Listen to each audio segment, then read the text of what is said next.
Greta Hoffmann stood looking at the foundation posts her husband had sunk before leaving, 4 lonely sentinels marking where their future should have been. 4 corner posts driven deep into Kansas soil. Nothing more. No walls, no roof, no house. Just 4 posts and empty promises. Jacob had been called away in April 1859. Urgent summons carried by a rider who'd pushed his horse hard for 3 days. Emergency at his brother's farm 300 miles west in Colorado Territory. Accident with threshing equipment. Heinrich trapped under machinery. Leg crushed. Life-threatening injuries. Family needed immediately. Jakob had left within 6 hours of receiving the news, packing a bag, while Greta watched silently, understanding that family called, that blood demanded response, that there was no choice in this. "I'll be back in 6 weeks," he'd promised, holding her close. His hands were rough from carpentry work, strong from years building things. 2 months at most. "Heinrich will recover or he won't. Either way, we'll know soon. Then I return and we build the house together, you and me, the way we planned." She'd nodded against his chest, not trusting her voice. They'd been married 3 years, had crossed the Atlantic together from Bavaria, leaving behind everything familiar for the promise of free land in America. Had claimed their quarter section under the Homestead Act. Had lived in a canvas tent for 8 months, while Jacob worked carpentry jobs in Lawrence, saving money for lumber and supplies. 4 foundation posts was all they'd managed before the summons came. "You'll wait for me?" Jacob had asked. Not quite a question, more a hope, a plea. "Where would I go?" Greta had replied, trying for humor that fell flat. "Back to Bavaria on a ship I can't afford? No, Jakob, I'll wait. I'll be here." He'd kissed her, mounted his horse, and ridden west into the April morning. That was 4 months ago. His letters came irregularly, carried by travelers heading east from Colorado Territory, passed from hand to hand until they reached Lawrence, then finally delivered to the tent where Greta lived alone. First letter, May. The accident was worse than reported. Heinrich would live, but had lost his leg below the knee, needed constant care. Jakob couldn't leave yet. Maybe June, maybe July. Be patient, wait for him. Second letter, June. Infection had set in. Heinrich was fighting for his life. Jakob was helping run the farm while his sister-in-law nursed Heinrich. Couldn't possibly leave. Maybe August. Be patient. Third letter, late July. Heinrich was recovering slowly, learning to walk with crutches, but the farm was behind on everything. Planting, maintenance. Jakob felt obligated to stay until harvest, maybe October, maybe November. Be patient. The house can wait. Be patient. Fourth letter, August. Just be patient. Greta was 29 years old, had crossed the Atlantic from Bavaria 2 years ago with dreams of building something permanent in America. And patience was not among her abundant virtues. Industry, yes. Determination, certainly. Stubbornness that her mother had called mule-headed and her father had called strength. But patience? No. She looked at those 4 posts in late August, standing like tombstones marking where a dream had died. Looked at the canvas tent that sagged in rain and baked in heat and offered no protection from Kansas weather. Looked at August turning toward September, at leaves beginning to hint at autumn, at the calendar counting down to winter that would arrive whether Jacob was there or not. She made a decision, not from anger, not from abandonment, from simple necessity. She would build the house herself, not wait, not depend on her husband's return. Not spend another winter in canvas when she had land, timber rights, and 2 hands that understood work better than they understood patience. The problem was she didn't know how to build American houses. She knew how to build Bavarian houses. Heavy timber frame, mortise and tenon joinery, posts thick as a woman's waist, beams that would last 200 years. Construction that treated wood as permanent material, not temporary convenience. American houses, from what she'd seen in Kansas Territory, were different, lighter, faster, built with thin dimensional lumber, nailed together, meant to last maybe 40 years before rebuilding. Efficient, practical, sufficient. But Greta didn't know how to build that way, so she built the way she knew. She started by felling trees, beginning the very next day before doubt could take root. Oak, mostly, the straight-grained white oak that grew thick along Stranger Creek. Some hickory for its strength. Each tree she selected was at least 18 inches in diameter at chest height. Many were 24 inches. Trees that American settlers called saw timber, too valuable to use whole. She worked alone with a cross-cut saw Jacob had left, a 6-foot blade that required 2 people normally, but she'd learned to use solo by anchoring one end to a tree and working the other, back and forth, hour after hour. Each tree took half a day to fell, another half day to limb and buck into manageable lengths. The physical labor was brutal in ways that surprised her. Greta was strong from farm work in Bavaria, from years of lifting, carrying, digging. But this was different. This was sustained, repetitive motion that made shoulders burn and hands blister. She wrapped her palms in cloth strips after the first day, but still the saw handle rubbed through. Richard Sterling had stopped his wagon on the 3rd day, watching her work an oak that was 22 inches thick. "Mrs. Hoffman," he'd called out, not dismounting, maintaining the distance men kept from women whose husbands were absent. "You're cutting saw timber, prime lumber. That tree alone is worth $12 if you sell it to Johnson's Mill in Lawrence. You could buy enough dimensional lumber to frame 3 houses properly for what you're wasting on one." Greta had straightened from her work, wiping sweat from her forehead with a cloth. "I'm not buying lumber, Mr. Sterling. I'm building house." "But that's too much wood. Way too much. American houses use 2x4s for studs, 2x6s for joists, 2x10s for beams. Fast, efficient, cheap. You're cutting posts thick as railroad ties. Do you understand how wasteful that is? How excessive? In Bavaria, we build to last. Father build house when he marry. I am born in that house. My children born in that house. Grandchildren born in that house. Same house, 200 years. This house I build will stand 200 years. You won't live 200 years. Your children won't. Why build for what you'll never see?" Greta had looked at this American with his efficient temporary thinking. Because house should outlive the person who builds it, should shelter many generations, should be worthy of the effort, should not need to be built again. That's old country thinking. This is America. We build fast, build adequate, build again when needed. Progress. Efficiency. Is it progress to build same house 10 times? Or better to build once, build right, build never again? Sterling had left shaking his head, and by evening the story was all over the settlement. The German woman whose husband had abandoned her was cutting prime saw timber to build an oversized house she'd never finish alone. Wasting valuable resources, demonstrating typical immigrant ignorance of American efficiency and practicality. But Greta kept cutting, kept dragging logs with her horse, a patient mare named Liesel who'd made the ocean crossing and understood German commands better than English.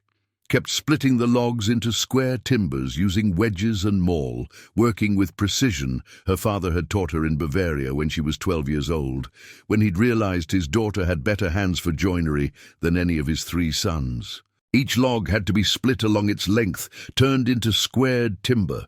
She marked the lines with chalk string, cut grooves with an axe, drove wedges with the maul, working the splits until the log gave way into quarters. Then she used the broadaxe, standing on the log, chopping downward with controlled strikes that removed wood in long, curling chips, creating flat surfaces from curved logs. The work took weeks. Each timber had to be hand-hewn on all 4 sides. 12 inches square for the corner posts, 10 by 12 inches for the main beams, 8 inches square for joists. Massive pieces of wood that would have built 5 American houses if milled into dimensional lumber at Johnson's Mill. Her hands developed calluses on top of calluses. Her back ached every morning from sleeping on the ground in her tent, then from the day's labor of swinging axe and maul. But the timber pile grew, straight, square, true, ready for joinery. By late August, she had her timbers ready.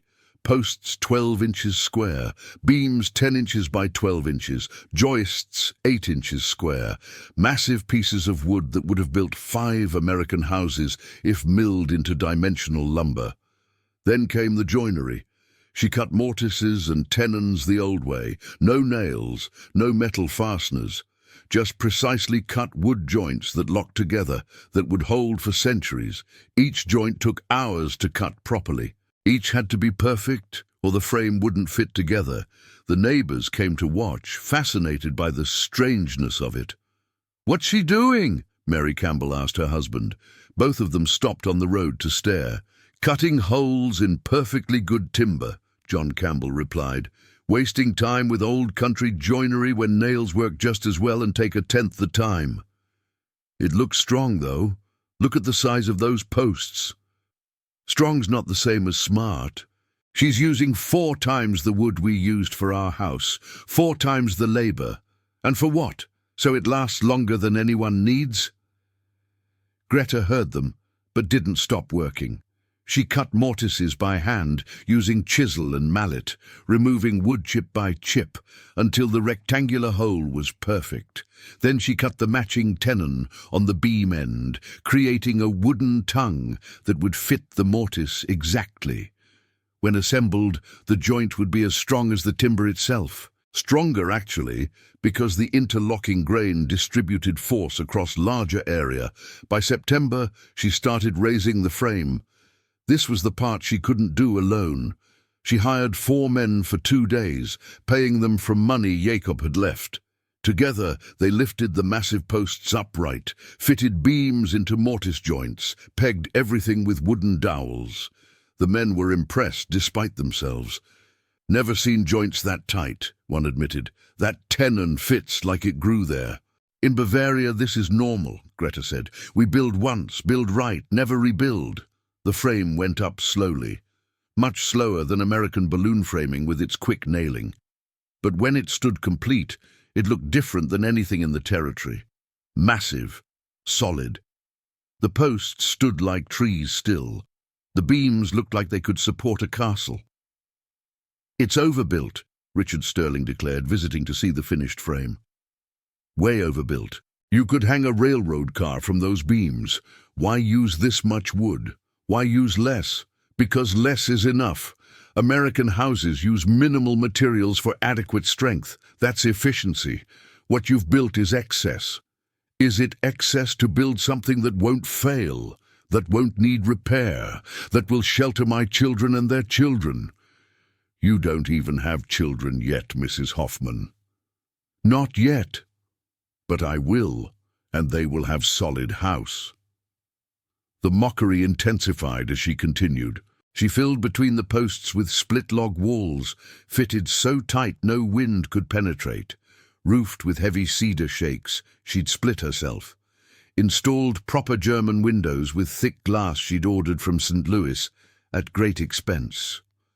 The house took shape slowly, much slower than American construction. The neighbors built entire houses in 6 weeks. Greta's house took 4 months just for the shell. "She's still working on that fortress," people said at the general store. "Husband's been gone 6 months, and she's built 1 house.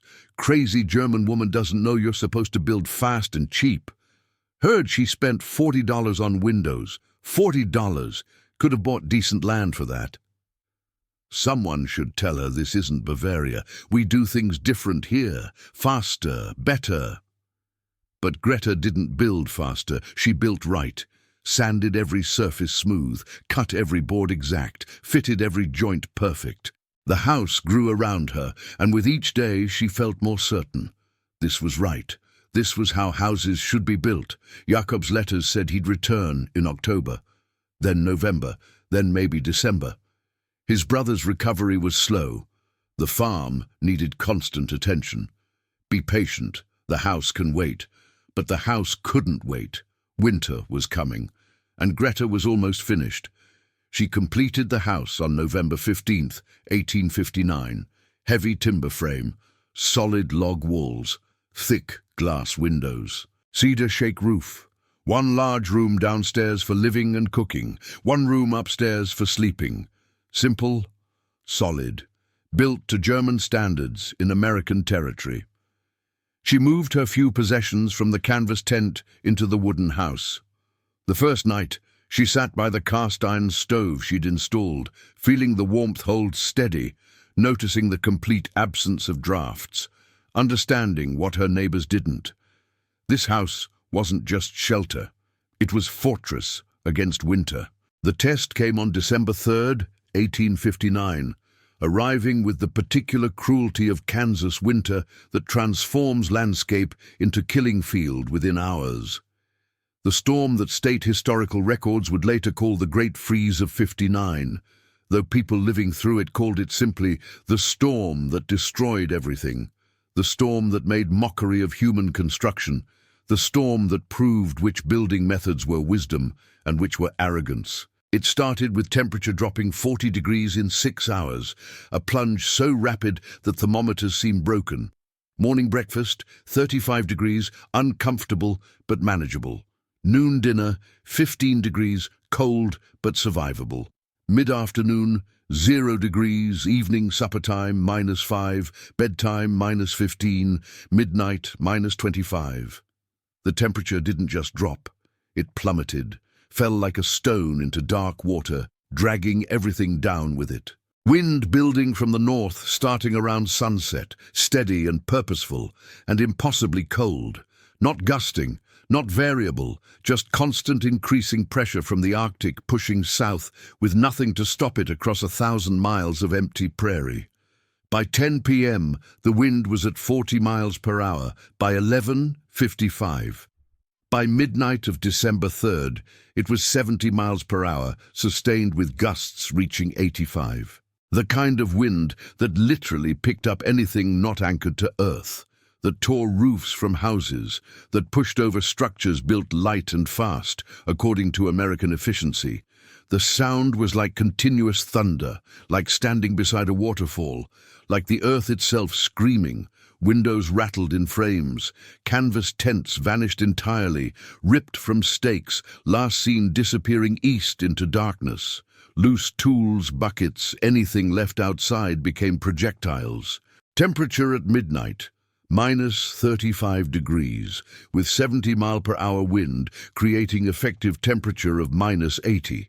The kind of cold that froze spit before it hit ground, that killed exposed skin in seconds, that made breathing hurt. American houses started failing within the first 12 hours, systematic collapse that proved how temporary construction really was. The Campbell House, built just this past spring in 6 weeks using balloon framing techniques, thin studs, minimum lumber, maximum speed, lost its roof entirely around 2 a.m.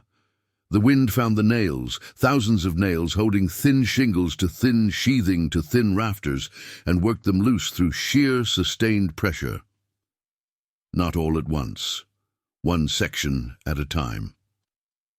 John Campbell woke to the sound of ripping wood, of nails screaming out of boards, of his roof peeling away like skin. He got his family out just before the second section went, carrying his youngest through snow that was already 2 feet deep and drifting higher. The Sterling house, built 3 years ago by Richard Sterling using proper American methods, with 2x4 stud walls and adequate but not excessive materials, developed structural cracks as wind pushed against the flat wall surfaces with force that exceeded design specifications. The pressure was simply too much. Walls built to withstand normal wind loads couldn't handle sustained 70-mile force applied perpendicular to surface area. The studs began to bow inward. Windows broke from flex stress before the glass itself failed from pressure. Snow poured inside through broken windows, through gaps appearing between boards, through cracks that opened in walls, never meant to resist this level of sustained lateral force. The Mitchell family house, newest in the area, built just 4 months ago by a carpenter from Lawrence, who'd proudly used modern efficient techniques, simply collapsed. Total structural failure. The wind hit the flat north wall with such concentrated force that the studs snapped, not bent, snapped, broke like kindling. The entire north wall came down around 3 a.m., and without that wall, the roof had no support on one side, so it collapsed inward, and the rest of the house followed in sympathetic failure. David Mitchell got his wife and 3 children out through a window as the structure was actively collapsing around them, carried them through minus 35-degree weather in nightclothes, their screams lost in wind howl. Families ran through deadly cold, carrying children wrapped in whatever blankets they'd grabbed, desperate for shelter anywhere that might survive. Some tried to reach Greta's house immediately. Others tried neighbors first, seeking closest refuge, only to find those structures failing too. Greta heard the first desperate pounding on her heavy timber door around 2 a.m. of the second day of the storm. It wasn't knocking, it was hammering. Fists pounding with the desperation of people who knew they were minutes from death. She opened the door against howling wind to find the Campbell family. John, Mary, and 4 children ranging from 3 to 12 years old. Mary was crying, ice coating her face from frozen tears. John was carrying the youngest child, a girl named Sarah who was blue with cold, lips the color of bruises, not responding to her father's pleas. "Please!" John gasped. The same man who'd told everyone Greta was wasting timber, who'd mocked her excessive construction, who'd called her ignorant of American methods. "Mrs. Hoffman, please. Our house. The roof is gone. Wind took it. We're freezing. The children, please. I know you don't owe us anything, but please. The children are dying." Greta pulled them inside. The house was warm. Impossibly warm. The thick timber frame and fitted log walls stopped wind completely. The massive structure didn't flex, didn't bow, didn't shift under pressure. The heavy German windows stayed intact, while thinner American glass broke everywhere. The Campbell family stood in the warm room, shocked by the difference between their failed house and this fortress. The children stopped shivering within minutes. "How?" John asked, looking around at the massive posts and beams. "How is it this warm?" "Heavy timber doesn't conduct cold. Fitted joints don't allow wind. Thick walls hold heat. This is how we build in Bavaria." 3 hours later, the Sterling family arrived, then the Harrisons, then the Mitchells from their collapsed house. By dawn of the second day, 23 people were crowded in Greta's house, every family that had mocked her for building too heavy, too slow, too expensive. They stayed 4 days while the storm raged. 4 days of Greta feeding them from her stores, keeping the stove burning, managing refugees in the house she'd built alone while they'd laughed. No one laughed now. "I called this a waste," Richard Sterling said on the 3rd day, sitting by the stove that never struggled to heat the thick-walled space. "Said you used 4 times the wood you needed. I was wrong. You didn't use too much. We used too little." "American houses are meant to be temporary," Greta said. "Built fast, replaced often. In Europe, we build permanent, different philosophy. Permanent saved our lives, temporary would have killed us." On the morning of the 5th day, the storm broke. They emerged to a transformed landscape. Every light-built American house was damaged or destroyed. Greta's heavy timber Bavarian house stood untouched, not a shingle displaced, not a joint loosened, not a wall shifted. The massive posts had simply absorbed the wind force. The tight-fitted walls had prevented any penetration. The heavy frame had remained absolutely rigid, while everything around it flexed and failed. Jakob returned 2 days after the storm broke, riding into a settlement that looked like it had been struck by artillery. Houses collapsed or partial, roofs missing, walls caved, families salvaging what they could from wreckage, canvas tents erected as temporary shelter while people figured out how to rebuild. He rode slowly through the destruction, seeing familiar homesteads transformed into disaster scenes. The Campbell place, roofless. The Sterling house, one wall collapsed. The Mitchell home, completely gone, nothing but a pile of shattered lumber. And then he saw his property, his 4 foundation posts that he'd left 8 months ago, expecting to find them still lonely, still waiting. Instead, standing complete and pristine like a cathedral in ruins, a finished heavy timber house he'd never seen. Solid, massive, perfect.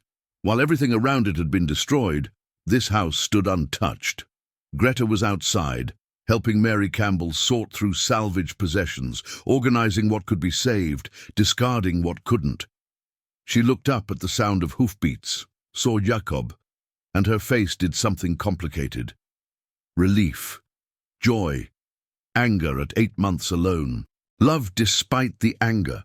"You built it," Jakob said, dismounting slowly, like a man in a dream. His voice carried across the yard. "Greta, you built the whole house, alone. You were gone 8 months, Jakob, not 2 months, 8. Winter was coming. I built what I knew how to build." Jakob walked toward the house like a man approaching something holy. Circled it completely, running his hands over the fitted log walls, the mortise and tenon corner joints, the heavy posts that stood like stone pillars. He studied the massive beams, examined the joinery with the practiced eye of a man who'd worked wood his entire life, who understood timber frame construction the way his grandfather had understood it in Bavaria. "You built it Bavarian style," he said, voice filled with something between awe and disbelief. "Heavy timber, old country joinery, mortise and tenon corners, 12-inch posts. Dear God, Greta, these beams. You must have used 40 trees, 50... 63, she corrected. Oak and hickory, hand-hewn, every timber." He climbed the porch steps, touched the door frame. "This joinery, these joints, this is what my grandfather built, what my father never had the patience for, what I never learned properly because I came to America and learned fast American methods instead of slow European craft. It's the only way I know." Jacob opened the door, stepped inside. The house still smelled of smoke from the days of refugees. The main room showed signs of having sheltered multiple families, makeshift beds against walls, supplies scattered. But the structure itself was flawless. Heavy posts at each corner, visible inside, speaking their strength, beams crossing overhead, massive and sure. Not a crack, not a shift, not a sign of stress, despite having survived wind that had destroyed everything else. "How many people?" Jakob asked. 23, 4 families, 4 days. Your house saved 23 lives." "Yes." He turned to her, and there were tears in his eyes. "Everyone said I was wrong to marry you. The men in Lawrence, they said you weren't proper, weren't feminine, weren't suitable for a wife because you worked like a man, thought like a craftsman, had hands that understood tools better than cooking. They said you'd embarrass me, make me look weak for having a wife who could swing an axe." Greta said nothing, just watched her husband process what he was seeing. "They were right about one thing," Jakob continued. "You're not proper, you're not feminine by their standards, you're not what they think a wife should be." He touched a beam that could support a house twice this size. "You're extraordinary, you're brilliant. You're everything those men will never understand because they think strength is only masculine and craft is only for hired workers. I just built house, Jacob. No, you built fortress. You built something that stood when everything failed. You built using knowledge people said was old-fashioned, excessive, wasteful. And you were right. They were wrong. All of them. The community rebuilt that winter.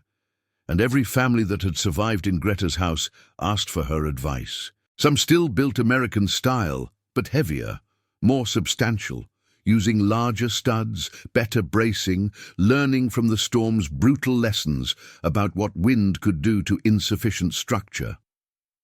Others asked Greta to help design proper timber frame houses, paying her with labor, with materials, with money when they had it. She taught them Bavarian joinery, the patience of mortise and tenon, the mathematics of load-bearing posts, how to build things that would last not just for them, but for their grandchildren and their grandchildren's grandchildren. By spring of 1860, Kansas Territory had 14 houses built to European standards, mixing Old World permanence with New World materials and determination. Heavy timber frames that would stand for centuries. Joinery that would never fail. Construction that honored both the builder and the built. John Campbell became her apprentice, learning the craft that had saved his family. "I mocked you," he told her one day while cutting a mortise. "Called you wasteful, said you used too much wood. I was looking at cost, not value." "Cost and value are different things," Greta agreed. "Cost is money spent. Value is generations sheltered." Richard Sterling helped her teach proper joinery to others, humble now, eager to learn what he'd dismissed as immigrant ignorance. "I thought American methods were superior," he admitted. "Faster, more efficient. I didn't understand that efficiency without resilience is just a faster way to fail." Greta and Jacob's house still stands today in 2024. 165 years old, still solid, still lived in. The original timbers show no rot, no weakness, no signs of failure, despite having survived every storm, every tornado, every weather event Kansas has thrown at it for over a century and a half. It's on the National Register of Historic Places now, protected as culturally significant, studied by architectural engineers who want to understand how one immigrant woman in 1859 built something that outlasted everything around it, using nothing but old world knowledge and new world determination. The historical marker outside says, Hoffman House, built 1859 by Greta Hoffman using Bavarian heavy timber frame construction. Saved 23 lives during Great Freeze of '59, example of immigrant engineering excellence and the enduring strength of building permanent in a temporary age. It doesn't mention that people called her excessive, wasteful, ignorant of American efficiency, that they mocked her for using too much timber, working too slowly, building too heavy. It just mentions survival and permanence. And the simple truth that sometimes building too much is exactly enough, that sometimes old knowledge is superior to new efficiency, that sometimes the wisdom dismissed as old-fashioned proves itself when tested by nature's fury. Greta Hoffman never sought credit, never demanded recognition. She just built what she knew how to build, using skills her father taught her in Bavaria, applying them in Kansas because no one told her she couldn't. And that house, that extraordinary heavy timber fortress built by a woman working alone, while people laughed, still stands, still shelters, still proves that craft and patience and building right the first time aren't old-fashioned. They're eternal.